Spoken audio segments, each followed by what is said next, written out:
Hello students, good morning, welcome to Kacha's Maths class. In this video we are going to see Lagrange's theorem, which is one of the very important 10 marks in your university examinations. Very important theorems, because depend on these theorems we have so many applications in abstract algebra. In this video lecture we are going to see this theorem. To learn this theorem you need to understand the definition of what is a coset. It is number one. Number two, you have to learn lemma 9. Then you have to learn lemma 10. Then only you can understand the real proof of Lagrange's theorem. The original theorem will come here. Because we are going to use lemma 9 and lemma 10 in proving Lagrange's theorem. In your exam, if they are asking you to state and prove Lagrange's theorem, obviously you have to state these two lemmas first. You have to prove these two lemmas first. Then only you can make use of those lemmas in the original theorem. Now let us see what is the coset. Okay, now let us see the definition of coset. Coset, let H be a subgroup of G and let A belonging to G, then the set of the form AH defined like this is called left coset. If it is HA, then it is called right coset. Okay.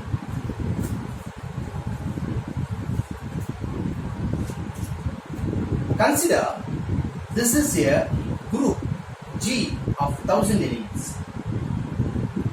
Let us consider a subgroup. For example, it is a subgroup of some H of 50 elements, for example.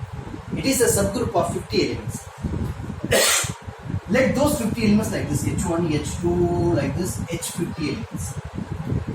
Now, I am picking one element from here. For example, just take an element of G. Just operate this element with each and every element of H. See what happens.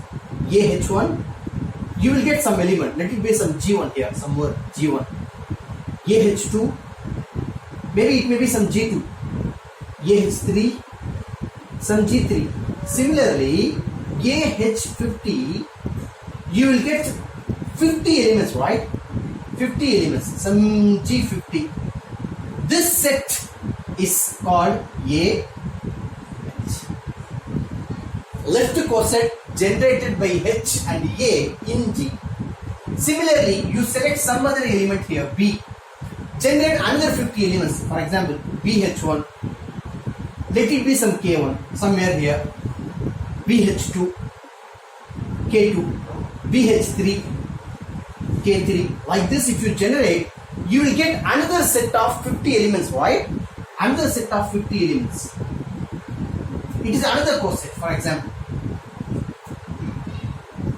Like this, K50. Similarly, you can make so many cosets. Now, what is right coset? Instead of taking A left side, operating A left side, if you operate the same thing like that, for example, if you are making an element H1A, it may not be equal to G1. It will be equal to G1 if the group G is abelian group. If the group G1 is not abelian, you will get another element. For example, some S1. H1A, S2A, S2. Like this. H50A, some S50. It may be another coset here. That coset is called right coset.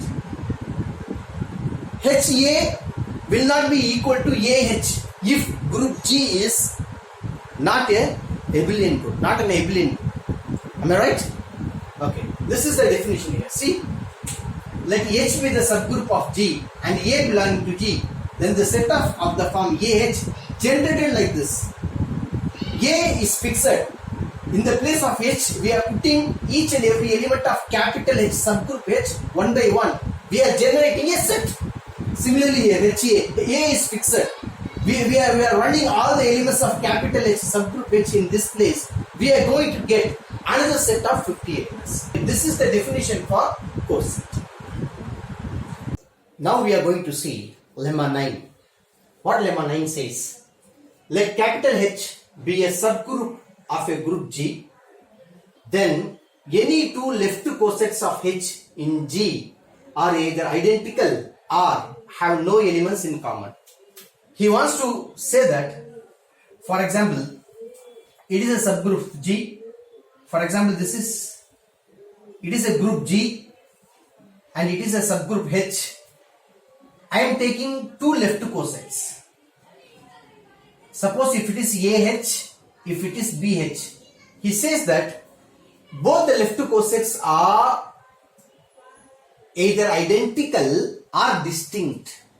They won't be like this. They won't be like this. There won't be any intersection between these two. For example, it won't be like this. It won't be like this. No, not possible. There won't be any intersection. They will be disjoint.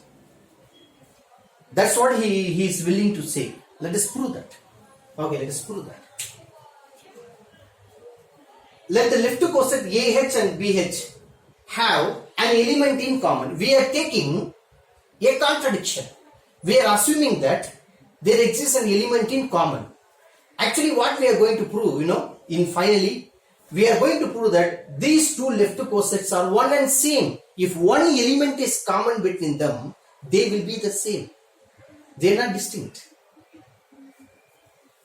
We must prove that AH is equal to BH. They are identical.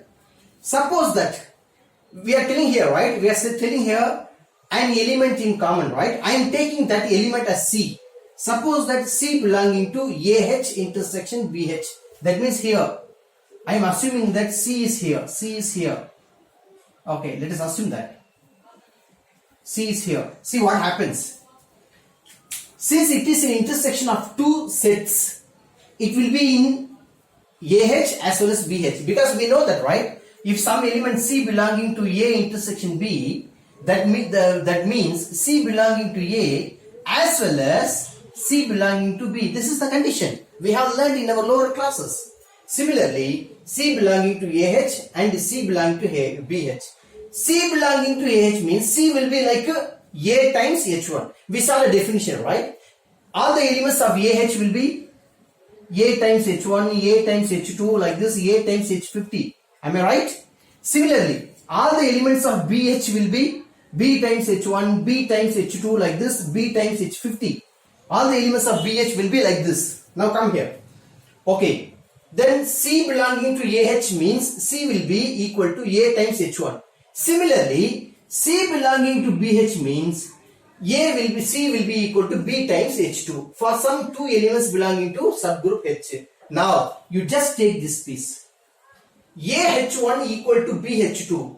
What I am doing, this H1, I am multiplying both sides, operating both sides by H1 inverse. See what happens. H1 inverse, H1 inverse. This H1 will vanish from here. A will be B times H2 into H1 inverse. Or simply you can say that I am taking this that side. So A is equal to B times H2 into H1 inverse. Let it be some equation B. We are going to make use of it in future. Let's see. Now, let H belong, I am taking one element from here. Let X belonging to AH. So it will be of the form AH. Because all the elements of AH will be like this. Now, in the place of A, I am substituting by equation 1, B H2 H1 inverse. In the place of A, I am substituting A value. Now, I am combining these three associative property. B times H2 H1 inverse A. All the three elements of a subgroup. So, they will be some other element of subgroup. It will be some BH contained in here. So, what we have proved? AH contained in BH, because this element selected from here arbitrarily. This element selected from AH arbitrarily. We selected one element from here. We proved that element contained in BH. So the whole set contained in BH. By the same way, you can select one element from here and prove that element contained in AH. By the same way, we can prove that BH contained in AH. Therefore, AH and BH are same. So what that means? If one element present in intersection of these two elements, present as a common element of these two left cosets, then both the left cosets are one and same. They are not distinct. So the only possibility is They must be disjoint like this, or they must be unique, one and same, identical. Intersection is not possible. Now we are going to see lemma 10. Let us see what lemma 10 says. There is a one-to-one correspondence between any two left cosets. One-to-one correspondence. In mathematics, whenever we are trying to establish one-to-one correspondence between any two set, for example, if it is set A, if it is set B, for example, we are going to establish one-to-one correspondence between these two sets. That means we are intended to say that number of elements in set A as well as set B are one and same.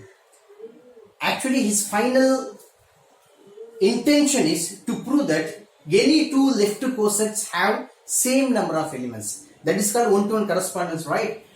One-to-one correspondence is nothing but one-to-one onto. For example, if set A consists of some 4 elements, set B consists of some 5 elements, is it possible to establish one-to-one and onto between these two sets? It's not possible, right? If we can establish one-to-one and onto function between these two sets, that means the number of elements must be the same. That is the purpose. Okay, let's see. Come here. Let AH and BH be any two left cosets of H in G. Obviously, he is going to establish, he is going to define a function, a mapping. Define a map F from AH to BH. Left coset AH to left coset BH, he is establishing, he is defining a function F. Such that, okay, we know that the elements of AH will be like this.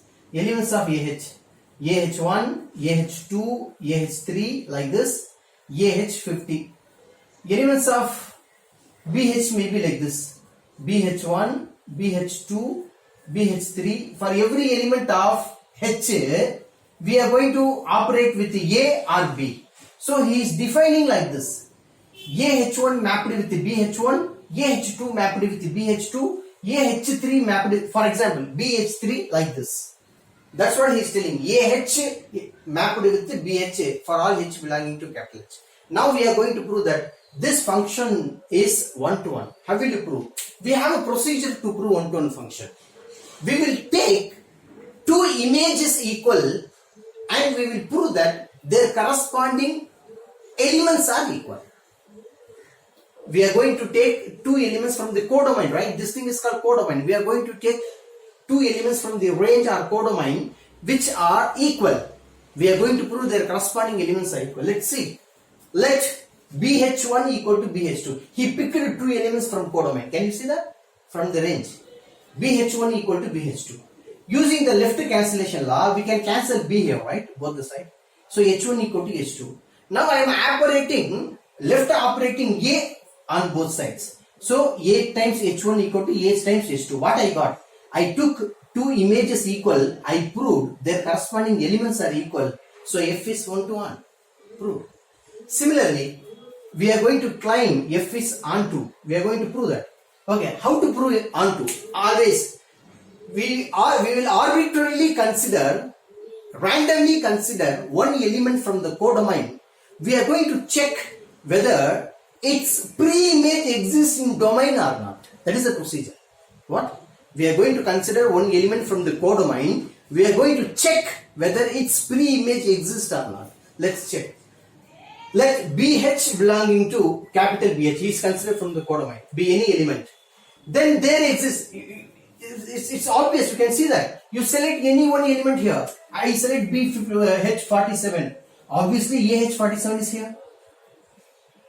For every H element here, if you can operate by B, obviously you can operate by A, right? You can operate by A, obviously. That's what he is telling.